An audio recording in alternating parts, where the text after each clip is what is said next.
Lagi merencanakan perjalanan ke Jepang? Sering banget loh, bagian yang paling bikin bingung itu bukan milih mau kemana, tapi gimana cara nanya yang bener. Nah, di sini kita akan ubah aturan-aturan tata bahasa yang kelihatannya rumit jadi alat bantu yang praktis buat merencanakan perjalanan impian kamu. Dan dapat tips-tips terbaik langsung dari ahlinya. Coba bayangin deh, kamu udah di Jepang, siap buat jalan-jalan. Kunci buat dapat pengalaman terbaik itu seringkali ada di pertanyaan yang tepat.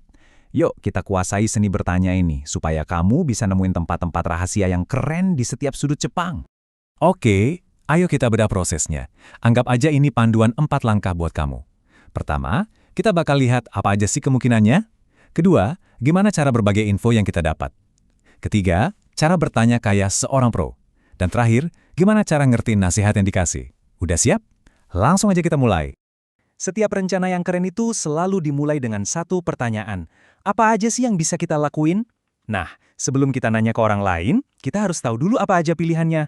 Disinilah bentuk potensial atau potential form jadi alat super pertama kita.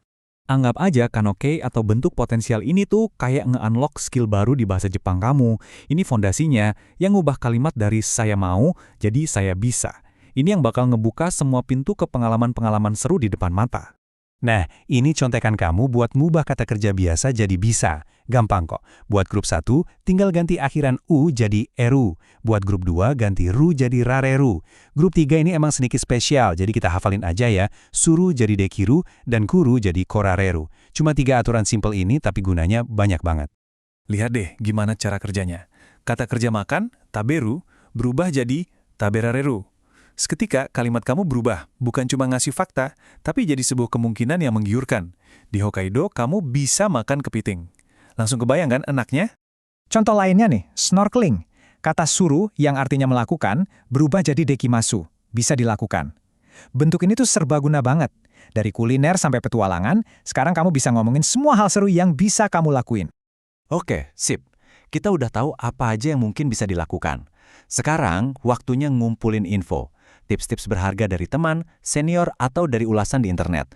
Terus gimana caranya kita nyampein info ini dalam percakapan? Ini dia 2 frasa andalan kamu. Buat nyampein info umum, pakai te kikimashita, yang artinya saya dengar. Nah, kalau kamu mau mengutip orang tertentu, pakainya te itemashita, yang artinya dia bilang. Perbedaan kecil ini bikin kamu kedengeran jauh lebih natural.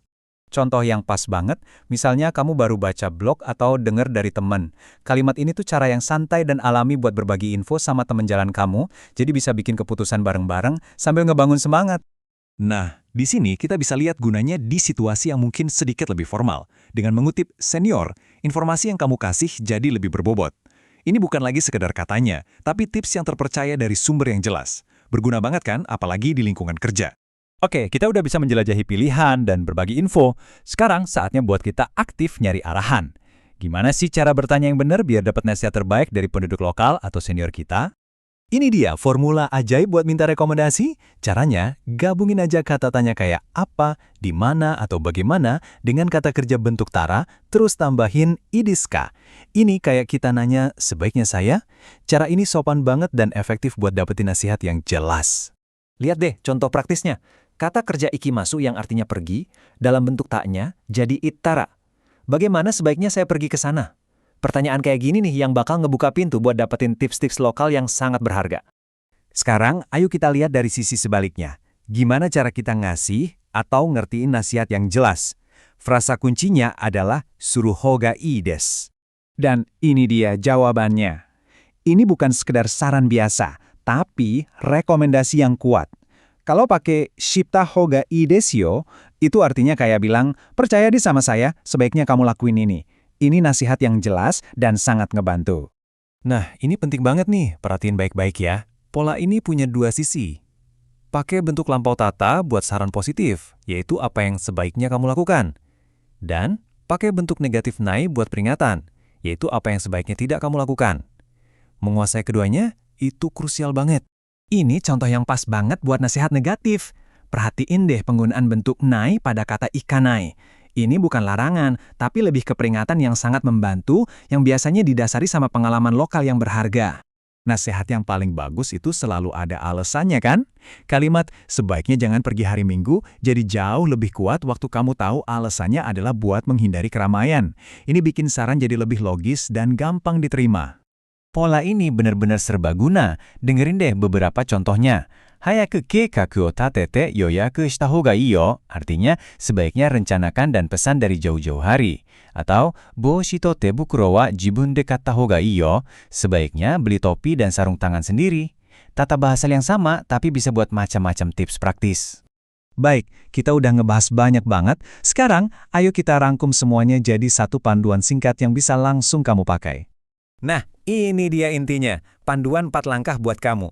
Jelajahi kemungkinan dengan bentuk potensial, kumpulin info dengan pola mengutip, tanyakan rekomendasi dengan bentuk tara, dan pahami saran dengan hoga ii desu. Kuasai 4 hal ini dan kamu siap banget buat ngerencanain perjalanan apapun di Jepang. Sekarang, giliran kamu. Coba bayangin ada teman kamu yang mau datang ke kota kamu. Pakai pola shio hoga ii desu, nasihat apa sih yang bakal kamu kasih ke dia? Ini cara terbaik buat ngelatih apa yang barusan kita pelajarin. Selamat mencoba dan sampai ketemu lagi di pembahasan berikutnya.